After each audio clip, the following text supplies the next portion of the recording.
isso é a beleza do parnasianismo. É a forma como você vai moldar o sentimentalismo através da forma. Isso é uma coisa muito bonita, pessoal. E isso que eu queria falar para vocês. É muito legal porque tudo isso é muito importante. Porque a gente tem vários sistemas dentro da forma que podem, dentro dessa forma parnasiana, que podem proporcionar um, um, uma ótima poesia. Por exemplo, quando a gente fala de forma, a gente automaticamente fala de morfologia. Então a gente entra com a metáfora, a metonímia. A gente fala da sintaxe, a gente já entra com a coordenação, a subordinação e outras perífrases. Quando a gente fala de fonologia, por exemplo, a gente fala de aliteração, assonância, onomatopeia. Então, a forma ela é utilizada para gerar efeito nas pessoas.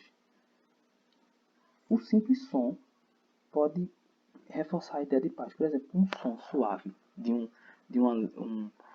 um som suave produzido por uma letra, ele pode trazer uma ideia de paz para o poema. Ou então um som mais rude, como nas consoantes oclusivas, tipo P, B, T, D. Ele pode gerar uma sensação de golpe. Por exemplo, aqui P, D, B, T. Imagina que, sei lá, isso aqui são golpes, eu estou levando golpes. Então, isso gera um impacto, sabe? Ele gera um impacto. Então, por exemplo, o próprio Bilac, que eu vou falar mais um pouco na frente, ele usa essas figuras de linguagem, ele trabalha com a morfologia, com a sintaxe, de uma forma majestosa, e ele gera sentido através da forma. Então, é algo muito, muito, muito bonito de se ver, pessoal.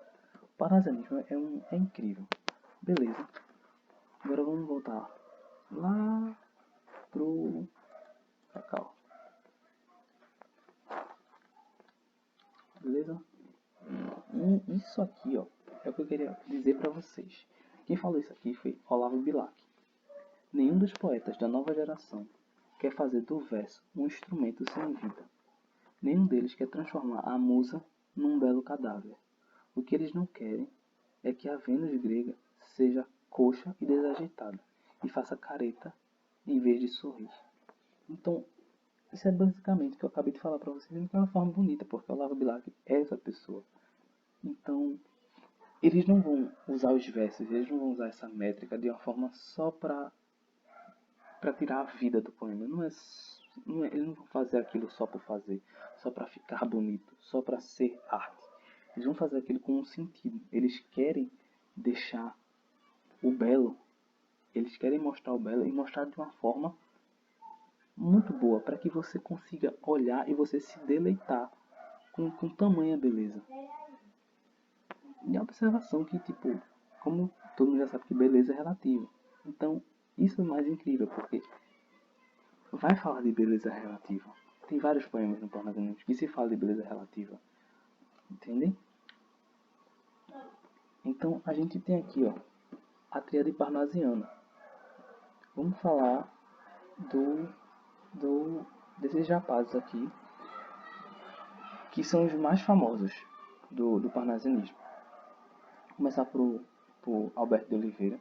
Ele é considerado o exímio poeta parnasiano. Porque as obras dele seguem esse rígido preceito do movimento. Então, esse rapaz, ele realmente segue à risca toda aquela ideia do parnasiano, da arte pela arte, da forma dando uma ideia. Então, isso daí seria a base. Ele segue bastante a base do parnasianismo.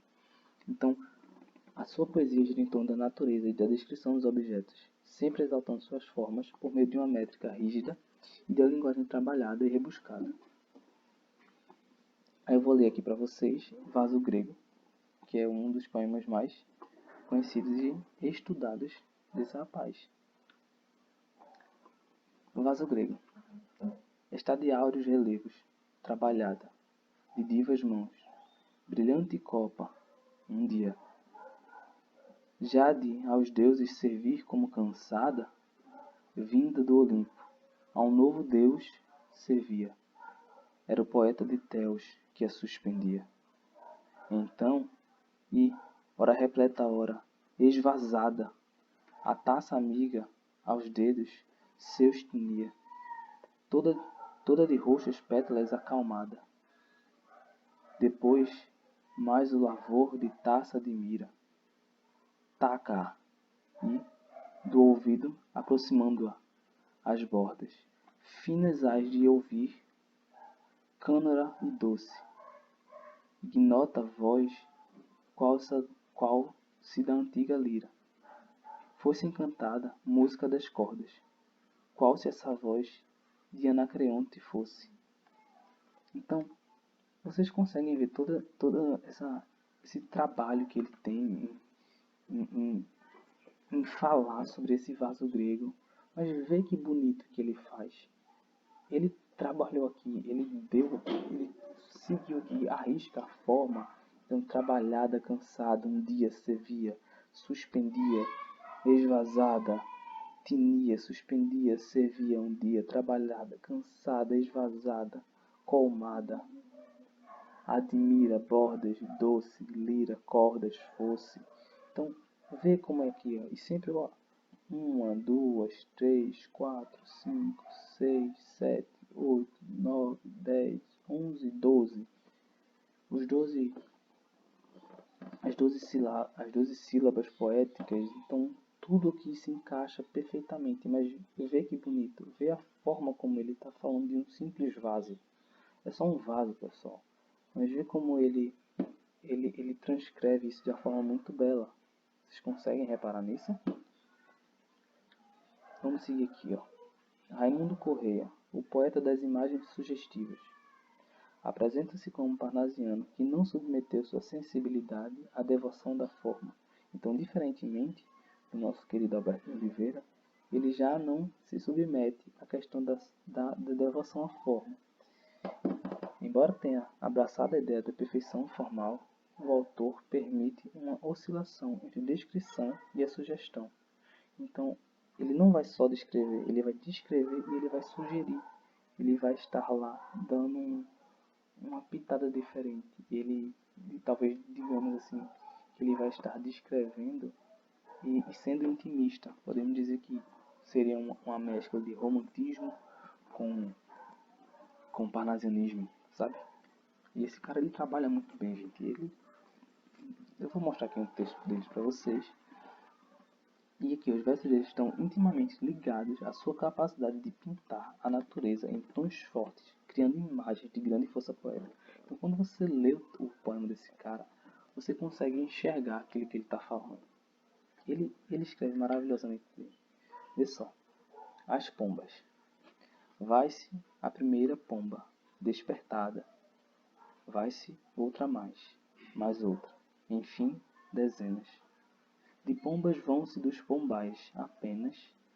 Raia sanguínea e fresca a madrugada. E à tarde, quando a rígida nortada sopra aos pombais de novo elas serenas, ruflando as asas, sacudindo as penas, voltam todas em bandos e em revoada. Também dos corações onde abotoam os sonhos, um por um, céleres voam, como voam as pombas dos pombais, no azul da adolescência. As asas soltam, fogem, mas aos pombais as pombas voltam, e eles, aos corações, não voltam mais. Então vocês precisam entender o seguinte, saca essa ideia de que você está aqui e ele está falando das pombas. Assim, ele está descrevendo um pombal, onde tem várias pombas. Você consegue entender, ver esse lado mais intimista, esse lado mais romântico, quando ele fala assim, ó, no azul da adolescência as asas soltam. Será que ele está falando da adolescência dos pombos? Não, ele está falando que os pombos somos nós. Somos nós crescemos. Então, sempre tem aquele primeiro que vai primeiro e depois que vai o primeiro, as pessoas começam... Sabe aquela ideia do pinguim quando vai assim nadar, então fica um monte de pinguim e depois que um pula, todo mundo pula? É a mesma ideia. Isso acontece com a gente também. Então ele trata ele trata essa coisa, ele trata a vida adolescente, esse despertar para a vida adulta, de uma forma muito bela. E ele utiliza essa metáfora das pombas. E no azul da adolescência elas soltam, fogem, mas aos pombais as pombas voltam. E eles, aos corações, não voltam mais. Então ele está dizendo que apesar que a adolescência chegue, e a gente solta as nossas asas, a gente queira fugir de casa, a gente foge de casa. A gente não quer mais saber de casa. Mas a gente volta para casa. Porque querendo ou não, isso passa. Então a gente volta, então a gente percebe que a casa é o melhor lugar onde a gente pode estar. Sendo que a gente já foi. A gente já foi, a gente já viveu. E o coração ficou. Gente, isso é muito bonito. E agora o grande Olavo Bilac, poeta das estrelas. Estrela maior do parnasianismo brasileiro, a popularidade está associada à grande capacidade de trabalhar as palavras e criar versos inesquecíveis. Lembra que eu falei? Esse cara ele trabalha muito bem com toda essa questão morfológica, sintática, semântica. E ele usa o português de uma forma muito bonita para compor suas poesias. Tudo isso ele aprendeu aí, ó, estudando os sonetistas portugueses, Bocage e Camões. Dois caras excepcionais. Fez uso de um parnasianismo mais rigoroso e um romantismo erotizado. Soube aproveitar a estética inovadora da forma, sem abrir mão da sensibilidade, para identificar as imagens e os temas que respondiam aos anseios de um público, até então habituado aos exageros sentimentalistas românticos. Então, ao contrário do que todo mundo pensa, de que o parnasianismo é algo elitista, algo que só vai trabalhar para quem entende arte, na verdade não. O Olavo Bilac está aí para provar isso. Quando o Olavo Bilac começou a escrever, as maiores pessoas, os maiores ouvintes, os maiores leitores do Olavo Bilac eram as pessoas, era a classe média, baixa brasileira. As pessoas gostavam porque ele escrevia aquilo de forma muito bonita. Ele trazia a arte de uma forma muito pitoresca e se tornava fácil, se tornava legal de se ler, sabe? E tudo isso ele trabalhava de uma forma muito gostosa de se ler. Então, e isso ele parece um pouco também com o nosso querido aqui, ó, Raimundo Corrêa, que ele também volta, ele não fica preso a essa questão da estética lá, da formal do parnasianismo. Isso é muito bonito. Tem esse poema aqui que eu acho lindo. Tem vários poemas de Olavo Bilac que eu acho lindo. Inclusive o hino da bandeira brasileiro foi escrito por ele. Pra quem não sabe aí, não é o hino nacional, tá pessoal? É o hino da bandeira. O hino da bandeira. Depois eu mostro a vocês. Se liga aqui, ó. Outono. Em frente ao mar. Escancara as janelas. Sobre o jardim calado. E as águas miram, absorto. Outono. Rodopiando as folhas amarelas. Rolam, caem, viuvez, velhice, desconforto. Porque, belo navio, ao clarão das estrelas, visitaste este mar inabitado e morto. Se logo ao vir do vento, abristes ao vento as velas, se logo ao vir da luz, abandonaste o porto. A água cantou, rodeava os beijos dos teus flancos, a espuma desmanchada em rios e flocos brancos, mas chegaste com a noite e fugistes com o sol. E eu olho o céu deserto e vejo o oceano triste. Contemplo o lugar por onde tu sumistes, banhado no clarão, nasceste do arrebol. Então, gente, esse poema é lindo, velho. Ele tá falando sobre a nossa vida, sobre o passar da idade, o quanto a idade ela vai chegando e vai pesando sobre não só o nosso corpo, mas o quanto que a nossa mente, digamos assim, ela enfraquece. Sabe aquela ideia de que a crise da meia-idade, a gente tem medo de chegar na meia-idade, quando chega a gente começa a se perguntar, pô, o que foi que eu fiz da minha vida? Então, ele trabalha isso de uma forma muito bela e ele usa isso, ele usa a idade falando do outono. Desculpa aí se vocês estiverem escutando a moto, né? O palhaço que furou o escape tá passeando por aqui. Então, isso é muito legal de se ver, porque É isso, é muito lindo.